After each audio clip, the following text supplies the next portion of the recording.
മലങ്കര സുറിയാനി കത്തോലിക്ക സഭയുടെ പ്രഥമ അധ്യക്ഷനായിരുന്ന മാർ ഇവാനിയോസ് തിരുമേനിയുടെ ഓർമ്മ തുടിച്ചു നിൽക്കുന്ന ചടങ്ങാണിത്. അദ്ദേഹത്തിൻ്റെ മെത്രാഭിഷേക ശതാബ്ദി ആഘോഷങ്ങളുടെ സമാപനം എന്നതിലുപരി കേരളത്തിൻ്റെ ചരിത്രത്തെയും ഇന്ന് കാണുന്ന നിലയിലേക്കുള്ള കേരളത്തിൻ്റെ വികാസ പരിണാമങ്ങളെയും ഓർക്കാനുള്ള സന്ദർഭം കൂടിയാണിത്. ഒരു നൂറ്റാണ്ട് മുൻപ് നമ്മുടെ നാട് എങ്ങനെയായിരുന്നുവെന്നും അവിടെ നിന്നും ഇന്നത്തെ നിലയിലേക്ക് പരിണമിച്ചെത്തുന്നതിൽ മാർ ഇവാനിയോസ് തിരുമേനി അടക്കമുള്ളവർ നൽകിയ സംഭാവന എന്തായിരുന്നുവെന്നും നമുക്കറിവുള്ളതാണ്. സാമൂഹ്യ ഐക്യം അസാധ്യമാക്കും വിധം മനുഷ്യരെ വേർതിരിച്ച് കണ്ടിരുന്ന ഒരു കാലമുണ്ടായിരുന്നു നമ്മുടെ നാട്.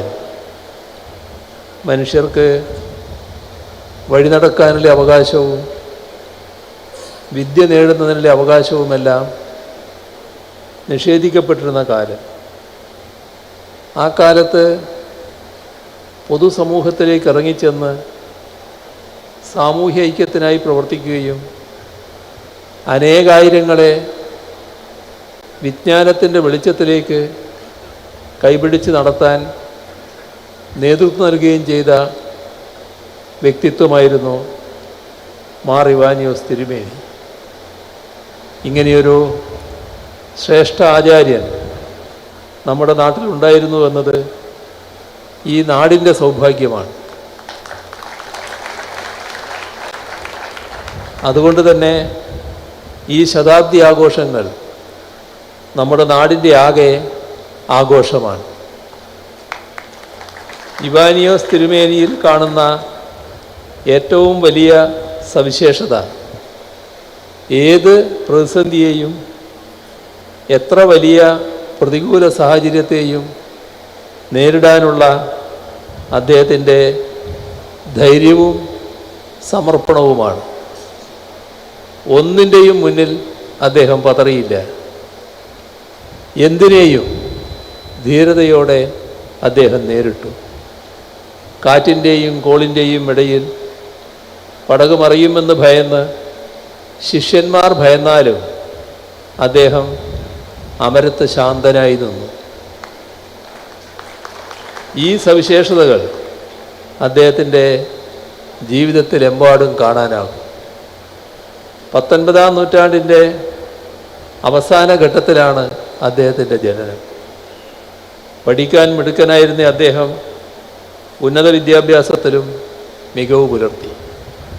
ആ മികവ് കൊണ്ടുകൂടിയാണ് പല വിദ്യാഭ്യാസ സ്ഥാപനങ്ങളുടെയും നേതൃത്വം വഹിക്കാനുള്ള നിയോഗം വളരെ ചെറുപ്പത്തിലേ അദ്ദേഹത്തെ തേടിയെത്തിയത്. കേരളത്തിനകത്തും പുറത്തും സേവനമനുഷ്ഠിച്ചിട്ടുണ്ട് ഇവാനിയോസ് തിരുമേനി. ഒട്ടേറെ ചെറുപ്പക്കാർക്ക് അറിവ് പകർന്നു കൊടുത്തിട്ടുമുണ്ട്. സ്ത്രീ ശാക്തീകരണവും അവശ ജനവിഭാഗങ്ങളുടെ ഉന്നമനവും ലക്ഷ്യമിട്ടുള്ള പ്രവർത്തനങ്ങൾ ഏറ്റെടുത്തിട്ടുണ്ട്. അതിനായി വിദ്യാലയങ്ങൾ സ്ഥാപിച്ചിട്ടുണ്ട്. സേവന തൽപരതയോടെയാണല്ലോ ബദനി മിശിഹാനുകരണ സന്യാസി സമൂഹത്തിന് അദ്ദേഹം നേതൃത്വം നൽകിയത്. അതിലൂടെ സേവന പ്രവർത്തനങ്ങൾ മാതൃകാപരമായി ഏറ്റെടുത്തു. പിന്നീട് മെത്രാനായി അഭിഷേകം ചെയ്യപ്പെട്ടപ്പോൾ തൻ്റെ സേവന പ്രവർത്തനങ്ങൾക്ക് തുടർച്ച ഉണ്ടാകണമെന്ന് അദ്ദേഹത്തിന് നിർബന്ധമുണ്ടായിരുന്നു. നിസ്വരായ മനുഷ്യർക്കൊപ്പമായിരുന്നു അദ്ദേഹം എന്നും നിലകൊണ്ടത്. അങ്ങനെയൊക്കെ നോക്കുമ്പോൾ കേരളത്തിൻ്റെ സവിശേഷതകൾ ഉൾക്കൊള്ളുന്ന യഥാർത്ഥ പുത്രനാണ് അഭിവന്ദ്യ ഇവാനിയോസ് തിരുമേനി. എന്തുകൊണ്ടാണ് അങ്ങനെ പറയുന്നത്?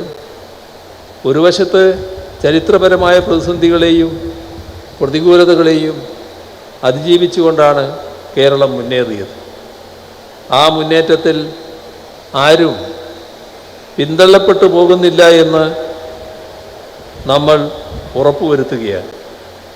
വികസന പദ്ധതികളുടെ ഗുണഫലങ്ങൾ എല്ലാവരിലേക്കും എത്തിക്കുന്നു. പാവപ്പെട്ടവർക്ക് വേണ്ടി ക്ഷേമപ്രവർത്തനങ്ങൾ ഏറ്റെടുക്കുന്നു. ആ നിലക്ക് മാറിവോനിയസ് തിരുമേനിയുടെ ജീവിതവും കേരളത്തിൻ്റെ മുന്നോട്ടു പോക്കും തമ്മിൽ പല സമാനതകളുണ്ട്.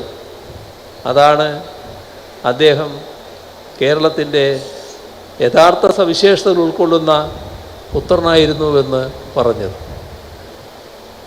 തിരുവനന്തപുരം മെത്രാപ്പോലീത്തൻ ആർച്ച് ബിഷപ്പായിരുന്ന 22 വർഷത്തിനുള്ളിൽ അദ്ദേഹം 96 പ്രൈമറി സ്കൂളുകളും 15 ഹൈസ്കൂളുകളും 2 അധ്യാപക പരിശീലന സ്കൂളുകളും ഒരു കോളേജും സ്ഥാപിച്ചിട്ടുണ്ട്. ആ അടിത്തറയിൽ ഊന്നി നിന്നുകൊണ്ടാണ് മലങ്കര സുറിയാനി കത്തോലിക്ക സഭ കേരളത്തിൻ്റെ വിദ്യാഭ്യാസ മേഖലയിൽ ഇന്നും ഗണ്യമായ സംഭാവന നൽകിക്കൊണ്ടിരിക്കുന്നത്. സഭയ്ക്കുള്ളിൽ നിലനിന്നിരുന്ന അഭിപ്രായ വൈരുദ്ധ്യങ്ങളെ ലഘൂകരിക്കാൻ ഇവാനിയോസ് തിരുമേനി നടത്തിയ ഇടപെടലുകൾ ഏറെ പ്രസിദ്ധമാണ്. എന്നും സമാധാനത്തിൻ്റെ പക്ഷത്ത് അദ്ദേഹം നിലയുറപ്പിച്ചു. ഐക്യവും പരസ്പര സ്നേഹവുമാണ് മനുഷ്യർക്കേറെ അനിവാര്യമെന്ന ജീവിതാദർശത്തിലൂന്നി മലങ്കര സുറിയാനി കത്തോലിക്ക സഭയ്ക്കുള്ളിൽ ഐക്യവും സമന്വയവും കെട്ടിപ്പടുക്കാൻ അദ്ദേഹത്തിന് കഴിഞ്ഞു. അതിൻ്റെ ഭാഗമായാണല്ലോ 1930 ഒരു പുനരൈക്യ സമ്മേളനം അദ്ദേഹം സംഘടിപ്പിച്ചത്. ആ ചരിത്ര സംഭവത്തെയും ഈ അവസരത്തിൽ ഓർക്കുന്നു. ചരിത്ര സംഭവം എന്നതിലുപരി ഇവാനിയോസ് തിരുമേനിയുടേതടക്കമുള്ള ഇടപെടലുകളിലെ മൂല്യവത്തായ അംശങ്ങൾ നമ്മൾ ഓരോരുത്തരും ജീവിതത്തിൽ സ്വാംശീകരിക്കേണ്ടതുണ്ട്. കാരണം ആട്ടിൻതോൽ ധരിച്ച ചെന്നായ്ക്കൾ കേരള സമൂഹത്തിൻ്റെ ആകെ ശാന്തിയെയും സമാധാനത്തെയും അസ്ഥിരപ്പെടുത്താൻ ആസൂത്രിതമായ ശ്രമങ്ങൾ നടത്തുന്ന കാലമാണിത്. അവയെ ഒറ്റക്കെട്ടായി നിന്ന് ചെറുക്കാനും അതിജീവിക്കാനും നമുക്ക് കഴിയണം. കാരണം സമാധാനവും ശാന്തിയും ഉള്ള അന്തരീക്ഷത്തിൽ മാത്രമേ നാടിനു വേണ്ട വികസനക്ഷേമ പ്രവർത്തനങ്ങൾ തടസ്സം കൂടാതെ മുന്നോട്ട് കൊണ്ടുപോകാൻ നമുക്ക് കഴിയും. സാഹോദര്യത്തിൻ്റെയും മതസൗഹാർദ്ദത്തിൻ്റെയും വിളനിലമായ കേരളത്തിലെ ജനത സമാധാനത്തോടെ ജീവിക്കാൻ ആഗ്രഹിക്കുന്നവരാണ്. അതിന് സഹായകമാകുന്ന വിധത്തിൽ സമൂഹത്തിൻ്റെ വിവിധ തലങ്ങളിലാകെ സമാധാനം പുലരുന്നു എന്ന് ഉറപ്പുവരുത്താനുള്ള വലിയ ഉത്തരവാദിത്വവും നമുക്ക് ഓരോരുത്തർക്കുമുണ്ട്. യേശു തൻ്റെ ശിഷ്യന്മാരോട് പറഞ്ഞത്, എൻ്റെ സമാധാനം ഞാൻ നിങ്ങൾക്ക് തരുന്നു എന്നാണ്. യേശുവിനെ സമാധാനത്തിൻ്റെ രാജകുമാരനായാണ് ക്രൈസ്തവർ കാണുന്നത്. ആ സമാധാനത്തിൻ്റെ സന്ദേശം കേരള സമൂഹത്തിനാകെ പകർന്നു നൽകാൻ മലങ്കര സുറിയാനി കത്തോലിക്ക സഭയ്ക്ക് കഴിയണം. മാറിവാനിയോസ് തിരുമേനിയുടെ സ്മരണകൾ അതിനെല്ലാം പ്രചോദനമാകട്ടെ എന്ന് മാത്രം പറഞ്ഞുകൊണ്ട് നിറഞ്ഞ സന്തോഷത്തോടെ ഈ പരിപാടിയുടെ ഔപചാരികമായ ഉദ്ഘാടനം നിർവഹിച്ചതായി അറിയിച്ചുകൊണ്ട് അവസാനിപ്പിക്കുന്നു. നിങ്ങൾക്കെൻ്റെ സ്നേഹാഭിവാദനങ്ങൾ.